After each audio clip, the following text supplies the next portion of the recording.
Cyber security day 25 AI powered cyber attacks. जिस तरीके से एआई के आने के बाद डेवलपर्स की जॉब बहुत इजी हो गई है, वो अब और ऑप्टिमाइज और सिक्योर कोड लिख सकते हैं। उसी तरीके से साइबर क्रिमिनल्स के लिए भी एआई ने बहुत हेल्प की है, क्योंकि अब वो ऐसे एक्सप्लॉइट बना सकते हैं जो कि अनडिटेक्टेबल हो गए। कोई भी एंटीवायरस उन्हें डिटेक्ट नहीं कर पाएगा। इवन उनको समझना भी बहुत ज़्यादा मुश्किल होगा, क्योंकि वो इस तरीके से एनक्रिप्टेड हो गए कि इजीली अंडरस्टैंडेबल भी नहीं होंगे, जिससे कि वो एकदम फुल प्रूफ अटैक्स कर सकते हैं। और ये नहीं कि अगर किसी को भी अटैक करना है तो उसके लिए सिर्फ उस बंदे की इन्फॉर्मेशन पहले गैदर करनी पड़ती थी और इतनी रिसर्च करनी पड़ती थी उस बंदे के बारे में। लेट्स सपोज अगर स्पेयर फिशिंग अटैक कर रहे हैं जिसमें एक पर्टिकुलर टारगेट को फिश किया जाता है, उस केस में उस टारगेट के बारे में बहुत कुछ जानना पड़ता था पहले, अगर किसी भी एक हैकर को या किसी भी साइबर क्रिमिनल को उसे अटैक करना है। लेकिन अब ऐसा नहीं है। अब एआई पावर्ड साइबर अटैक्स आ गया, जिसमें बेसिकली एआई खुद उसके बारे में जानता है। लेट्स सपोज उसकी पूरी सोशल मीडिया प्रोफाइल, इंटरनेट पे उस पर्सन के बारे में जो भी इंफॉर्मेशन अवेलेबल होगी वो सब वो पहले रीड करेगा, उससे अपना एक पैटर्न बनाएगा जिसके थ्रू वो लर्न करेगा।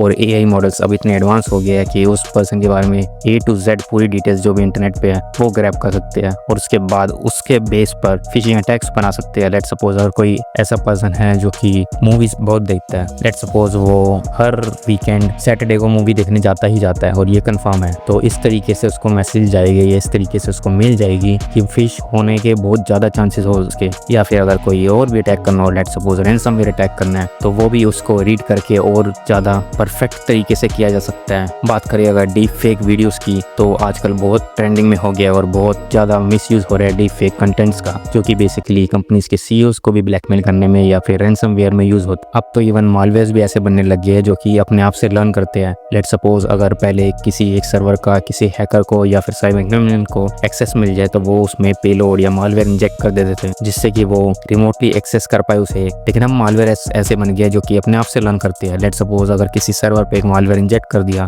और अगर उसे कोई डिटेक्ट करने की कोशिश कर रहा है या एंटीवायरस उसे स्कैन करने की कोशिश कर रहा है, तो अपने आप से वो अनडिटेक्टेबल बन जाएगा। साइबर क्रिमिनल्स के लिए बहुत ज़्यादा ईजी हो गया है एआई के बाद साइबर क्राइम्स करना। अब पहले क्या होता था, पहले अगर कोई भी एक अटैक करना है तो उसके लिए पहले इतनी रिसर्च करनी पड़ती थी और एक टाइम पर लेट्स सपोज फिशिंग कर रहे हैं या फिर रैनसमवेयर कर रहे हैं। लेकिन अब एक टाइम पर एक सेकंड के अंदर इतने मल्टीपल अटैक्स को परफॉर्म कर सकते हैं किसी एक पर्टिकुलर पर्सन, इसलिए बहुत से चांसेस है कि वो अपने मिशन में सक्सेसफुल भी हो जाए। अगर आप भी ऐसी किसी साइबर क्राइम में ऑलरेडी ट्रैप हो चुके हैं तो कमेंट्स में ज़रूर बताएं, और ऐसी और वीडियोस देखने के लिए मेरे इस चैनल को ज़रूर सब्सक्राइब एंड फॉलो करें।